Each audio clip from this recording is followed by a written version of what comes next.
નમસ્કાર દર્શક મિત્રો, ટીવી18 ન્યૂઝમાં આપનું સ્વાગત છે। ટીવી18 ન્યૂઝ ગુજરાતની પળે પળની ખબર ધરાવતી ગુજરાતી ન્યૂઝ ચેનલ છે। હવે જોઈએ મુખ્ય સમાચાર। પાટણની શ્યામ હોસ્પિટલ ખાતે ડોક્ટરની બેદરકારીને કારણે દર્દીનું મોત થતા ડોક્ટર સામે કાયદાકીય તપાસ કરી ન્યાય આપવા મૃતકના પતિનું નિવેદન। પાટણની શ્યામ હોસ્પિટલ ખાતે ડોક્ટરની બેદરકારીના કારણે દર્દીનું મોત થતા ડોક્ટર સામે કાયદાકીય તપાસ કરી ન્યાય આપવા મૃતકના પતિએ નિવેદન સાથે માંગ કરી છે। દર્દીને સારણગાંઠના ઓપરેશન અર્થે પાટણની શ્યામ હોસ્પિટલ ડોક્ટર મુકુંદ પટેલને ત્યાં દર્દીને લાવેલા, જ્યાં ડોક્ટરની બેદરકારીને લઈને દર્દીનું મોત થયું હોવાનું પરિવારજનોએ આક્ષેપ લગાવ્યો છે।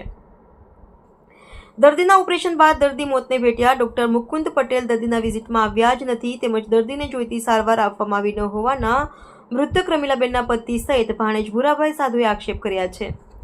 આયુષ્માન કાર્ડમાં ડોક્ટર ગેરંટી લેવાની ના પાડી, પ્રાઇવેટ રીતે દવા કરાવશો તો ગેરંટી લઉં તેવું ડોક્ટર મુકુંદ પટેલ બોલ્યા હોવાના પણ આક્ષેપ પરિવારજનો દ્વારા કરવામાં આવ્યા છે।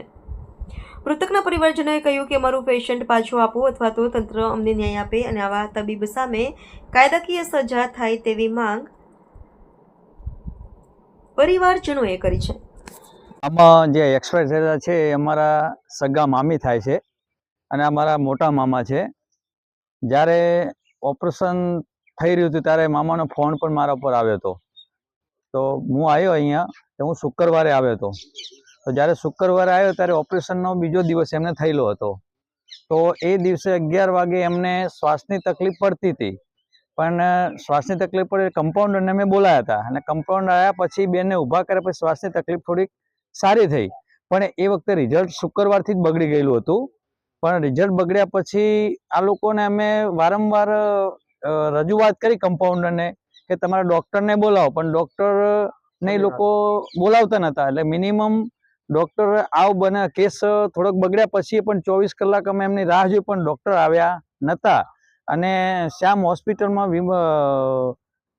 મુકુંદભાઈ બરોબર એ આવ્યા નહોતા, અને તે છતાંય અમારો કેસ એમને પહેલાં અમને કાર્ડમાં કીધું હતું કે તમે કાર્ડમાં અમે તમને લઈ લઈશું, અને ઓપરેશનમાં લઈ ગયા પછી અમને બ્રહ્મ નાખી ખોટા, અને અમને એવું કીધું કે હવે આ કાર્ડમાં નહીં થાય ને તમારે પ્રાઇવેટ ખર્ચો કરવો પડશે। તે છતાં અમને એમને પહેલા દિવસે અમને 80,000 રૂપિયા ભરાવ્યા હતા, અને ટોટલી ખર્ચો અમને આજ સુધીમાં 1,33,000 તો અમારી જોડે પહેલાં લઈ જ લીધા છે, અને બીજા 2 લાખ રૂપિયા પણ ઓપરેશન પછી એમને એક્સ્ટ્રા માગ્યા હતા અમારી સાથે।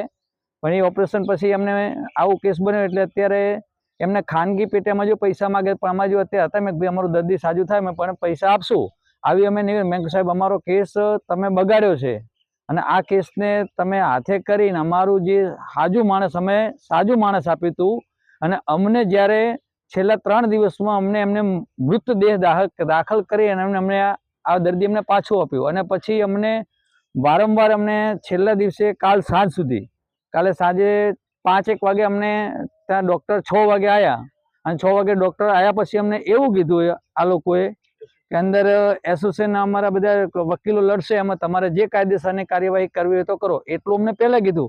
અને પછી અમને લાલચ પણ એ લોકોએ આપી કે તમે આ કેસ ના કરશો અમે તમને 50,000 રૂપિયા વર્તે આપીએ છીએ, પણ અમારે સાહેબ 50,000 રૂપિયા નથી જોતું। અમારે આવા ડૉક્ટરો જે અત્યારે રામનવમી કે જે આપણે રામ અયોધ્યામાં ચાલતો આવા રાવણ લોકોને અત્યારે જે આવું પાટણમાં ચાલી રહ્યું છે, કેટલી જગ્યાએ આવું ચાલુ રહ્યું છે, અને આવા અમારા ખોટા કિસ્સાઓ બને અમારું દર્દી એમને એટલું બેરમ અત્યારે પોસ્ટમોર્ટમ પણ ચાલુ છે। અમે કાલે સાંજના 7 વાગ્યાના અહીંયા લઈને પોસ્ટમોર્ટમમાં આવ્યા છીએ। અમારી માગણી એવી છે કે આવા ડૉક્ટરોને એમનું લાયસન્સ રદ થવું જોઈએ, એમનું દવાખાનું બંધ થવું જોઈએ। આવા ડૉક્ટરોને અમે બીજા ડૉક્ટર પાસે સારા ડૉક્ટર મોકલવા પડે, આવા ડૉક્ટર મારે જોતા નહીં। આમનું લાયસન્સ કાયદેસરનું રદ થવું જોઈએ સાહેબ, એવી અમારી। મારું શંખેશ્વર ઉત્તમભાઈ મણીલાલ સાધુ ઉર્ફે ભૂરાભાઈ। રમીલાબેન કનૈયાલાલ સાધુ મારા ધર્મપત્ની છે। તારીખ 1/4/2025 રોજ દવાખાનામાં દાખલ કરેલા હતા। એના કેસ ફેલ થતા અમે ડૉક્ટરને કીધું તો ડૉક્ટર પણ હાજર આવતા નહીં, અને ત્યાં આવીને કોઈ તપાસ કરતા નહીં। શું તકલીફ થઈ?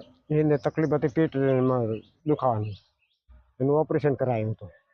પહેલું ડૉક્ટર કે મા કાર્ડમાં થઈ જશે, આયુષ્માન કાર્ડમાં, અને પછી આયુષ્માન કાર્ડમાં કરેલીને અમારા કાંઠે એને પૈસા પડાયા છે। બેન એક્સપાયર થઈ ગયા. બેન એક્સપાયર થઈ ગયા. માંગણી શું છે? પોલીસ ફરિયાદ નોંધાવી. હા, અમે પોલીસ ફરિયાદ નોંધાવી બી ડિવિઝનમાં, પાટણ બી ડિવિઝનમાં. શું માંગણી તમારી? અમારે અહીંયાને સજા થવી પડે. આ એક પાટણનું ડૉક્ટર મુકુંદભાઈ પી પટેલનું દવાખાનું, જે એફએમએસના બોર્ડ મારી અને ગરીબ માણસોને મારી નાખવાના ધંધાનું એક આ દવાખાનું છે. તો અત્યારે એક કેસ એમને બગાડી મૂક્યો છે. અમારું સાજુ માણસ એમને મેં આપ્યું હતું અને અત્યારે આ દવાખાનાની અંદર અમારા માણસને ઓપરેશન કર્યા પછી એમનું મૃત્યુ પામ્યું છે અને એમના સ્પેર પાર્ટો પણ કાઢી લીધાની શંકા છે અમને.